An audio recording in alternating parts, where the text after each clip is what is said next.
नमस्कारम वनक्कम। एक मामला फिर से आया है जिसमें न्यायालय के समक्ष व्यक्ति को पेश किया जाता है। उसका एफआईआर में नाम भी नहीं है और उसे हथकड़ी लगाकर पेश किया गया है।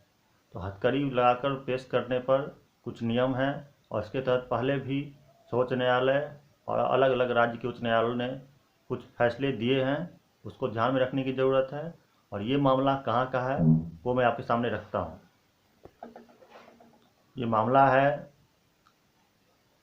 भारत के एक पिछड़े हुए राज्य जहाँ उद्योग की मात्रा बहुत कम है, बिहार की है। बिहार के मुजफ्फरपुर ज़िले के देवरिया थाना से जुड़ा हुआ मामला है। जब वहाँ से कोर्ट में पेशी होने पर जब लोगों का क्रॉस कंफर्मेशन होने लगा, क्रॉस एग्जामिनेशन होने लगा, तो पता चला कि एक व्यक्ति ऐसा है जिसको हथकड़ी लगाई गई है परंतु उसका एफआईआर में नाम ही नहीं है। ये घटना हुई कैसे? हालांकि कोर्ट ने तुरंत जज साहब ने हथकड़ी हटवाई।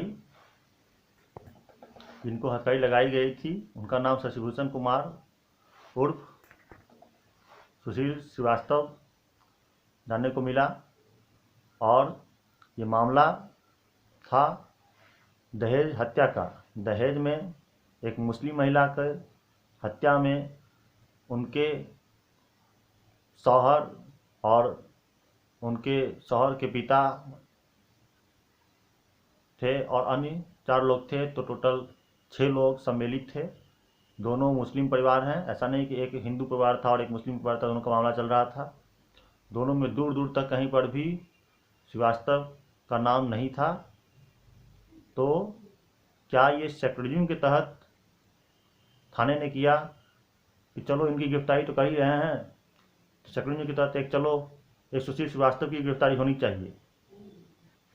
बिना एफआईआर के, बिना उससे किसी प्रकार से दूर दूर तक संबंध नहीं, उस व्यक्ति को उठा करके ले जाना और ले जाकर कोर्ट में पेश करना, हथकड़ी लगा कर पेश करना, क्या बहुत बड़ा कोई आपराधिक रिकॉर्ड था? साधारणतः कोई व्यक्ति को हथकड़ी लगाया जाएगा तो वो पूछेगा ही कि आप हथकड़ी क्यों लगा रहे हैं। लेकिन उसको हथकड़ी लगाकर पेश किया गया। बाद में कोर्ट ने हथकड़ी हटाने को कहा। लेकिन इसमें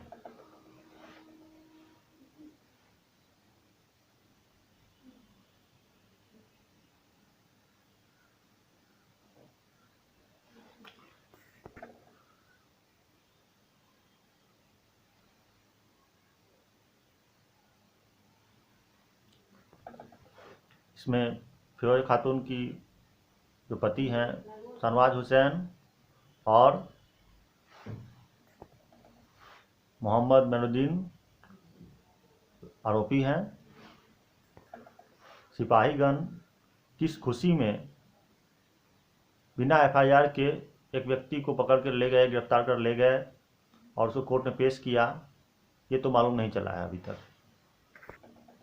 क्या बेवजह जो उनको पकड़ के ले गया और हथकड़ी लगाई गई और उनको पकड़ के रखा, कोर्ट ने पेश किया, तो जो व्यक्ति 1-2 दिन रहता कमाता वो भी गया, जो मान मर्यादा प्रतिष्ठा गई। तो इस कारण से एक उच्च न्यायालय का फैसला भी आया था। तो क्या किसी प्रकार का मुआवजा भी दिया जाएगा?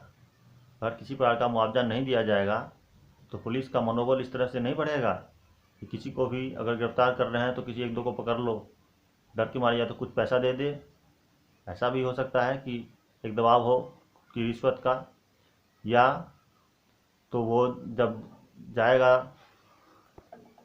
और जब अपने समाज में, तो उसके कहने पर लोग विश्वास करेंगे कि ये नहीं, गिरफ्तारी धोखे से हुआ है। इस तरह का व्यवहार पुलिस का समाज में उनके स्तर को, उन पर भरोसा जो है उसको दिन पर दिन घटाने का काम करता है। क्या वैश्विक स्तर पर अल्पसंख्यक हिंदुओं का मानवर्धन जो है उसको कम करने का प्रयास सामाजिक स्तर पर नहीं किया जा रहा है?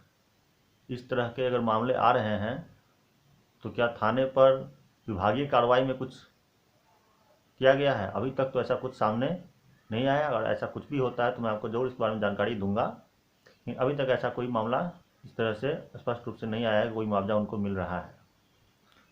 साथ साथ आपको बता दूं हथकड़ी को लेकर कुछ कानून हैं जो आपको जानना ही ज़रूरी है। एक मामला सर्वोच्च न्यायालय के सामने आया था। सुनील बन्ना बनाम दिल्ली प्रशासन। ये मामला 1978 का है।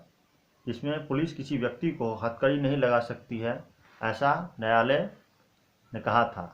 न्यायालय का कहना है कि ये अवैधानिक होगा और अनुच्छेद 21 एवं अनुच्छेद 22 का उल्लंघन होगा। अनुच्छेद 21 ये साफ करता है प्राण और दैहिक स्वतंत्रता के संबंध में, और अनुच्छेद 22 व्यक्ति के मनमाने तरीके से निरोध के संबंध में है। तो और देखा जाए तो इस बात को संज्ञान में लेते हुए तो सिपाहीगण दिखते नहीं हैं। दूसरा एक मामला मैं आपको दिखाता हूं जिससे आप और बेहतर तरीके से समझ सकते हैं। एक मामला 1992 का है, जब बिहार सरकार और अंजनी कुमार सिन्हा मामला में सर्वोच्च न्यायालय ने कहा बंदी को हथकड़ी लगाने की छूट है, लेकिन इसकी शर्तें हैं। अगर इससे सिपाहीगण को ये लगता है, सिपाही को ये लगता है ये भाग सकता है, लोक शांति भंग कर सकता है, बंदी का पुराना रिकॉर्ड, उसका आचरण, उसका चरित्र बता रहा है कि वो हिंसा कर सकता है, तो हथकड़ी लगाना जरूरी है। अन्यथा हथकड़ी लगाने का कहीं कोई मतलब नहीं बनता है। तो हथकड़ी लगाने पर आप अपने हक के लिए आवाज़ उठा सकते हैं। समझदार बनिएंगे तो आपको कहीं पर भी इस तरह की परेशानी का सामना नहीं करना पड़ेगा। एक और मामला जो आपके संज्ञान में लाना चाहता हूँ, ये मामला है कर्नाटक उच्च न्यायालय का। वहाँ पर एक मामला आया था जिसमें व्यक्ति को हथकड़ी लगाकर परेड कराते हुए ले गए थे वहाँ के सिपाही। कर्नाटक हाई कोर्ट के धारवाड़ बेंच जस्टिस सूरज गोविंदराज ने कहा गिरफ्तार करने वाले अधिकारी को यह स्पष्ट करना होगा, हथकड़ी लगाने का कारण दर्ज करना होगा। हथकड़ी लगाने का कारण भी उसमें दर्ज होना चाहिए कि आपने इनको हथकड़ी क्यों लगाई है। हथकड़ी लगाकर सार्वजनिक परेड कराने पर न्यायालय ने 2 लाख का मुआवजा भी उनको दिया था। गिरफ्तारी में अपने हक को जाने कि हथकड़ी कब लगाया जाता है। ऐसे ही आपको कोई पुलिस हथकड़ी नहीं लगा सकती है। इस बात को आप समझें, आप इसका विरोध करें।